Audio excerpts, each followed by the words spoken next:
Jarang orang menyadari bahwa ketika memutuskan untuk meletakkan masa depannya di dunia pertanian, maka secara sadar atau tidak sadar dia sudah meletakkan masa depannya.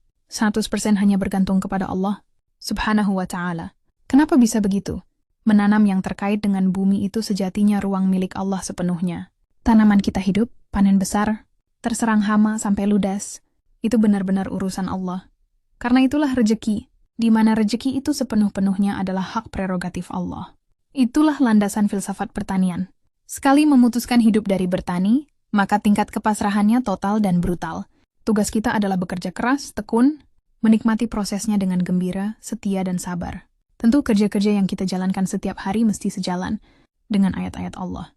Ketika bicara hasil itu, syaratan urusan. Allah Subhanahu wa Ta'ala. Allah menciptakan bumi ini dengan keteraturan dan keseimbangan. Tanpa keteraturan dan keseimbangan bumi ini bakal hancur lebur. Karena itu, fokuslah, tekuni tiap hari dengan sabar. Aset itu akan tumbuh dan terus tumbuh. Setiap hari, cahaya matahari itu ada sifat penghancurnya bagi bumi. Makanya Allah ciptakan atmosfer yang bisa menghalau zat dan sifat. Matahari yang bisa menghancurkan bumi itu. Atmosfer adalah keteraturan dan keseimbangan alam semesta yang Allah ciptakan. Ketika kita bekerja sebagai petani, tapi sifatnya tidak teratur dan menolak keseimbangan, maka yang terjadi adalah malapetaka bagi petani itu sendiri. Ketika kita menanam tanpa memperhatikan keteraturan dan keseimbangan, maka keberkahan bumi akan hilang.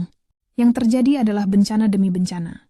Bumi yang dirusak secara alami akan menciptakan keteraturan dan keseimbangan baru yang sifatnya merusak. Maka dari itu, ketika kita melawan keteraturan dan keseimbangan alam, maka dalam sekejap dan seketika, alam akan menjawabnya dengan berbagai kesengsaraan yang berkepanjangan. Saat itu dan seketika. Ketika hulu sungai dirusak, maka keteraturan dan keseimbangan alam telah rusak. Lama kemudian menciptakan keteraturan dan keseimbangan baru. Air yang tadinya secara teratur dan seimbang mestinya terserap ke dalam bumi akibat masih banyak hutan lebat.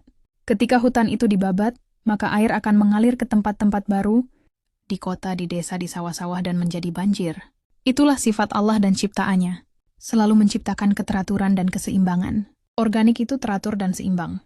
Begitu pula di dunia pertanian. Kerusakan tanah hari ini sudah pada tahap yang sangat mengkhawatirkan. Tanah hari ini adalah tanah mati. Ini akibat sejak 94. Pemerintah menggenjot swasembada pangan dengan menggerojok pupuk kimia ke dalam bumi. Program swasembada pangan itu program mulia. Sayangnya tidak dijalankan dengan memperhatikan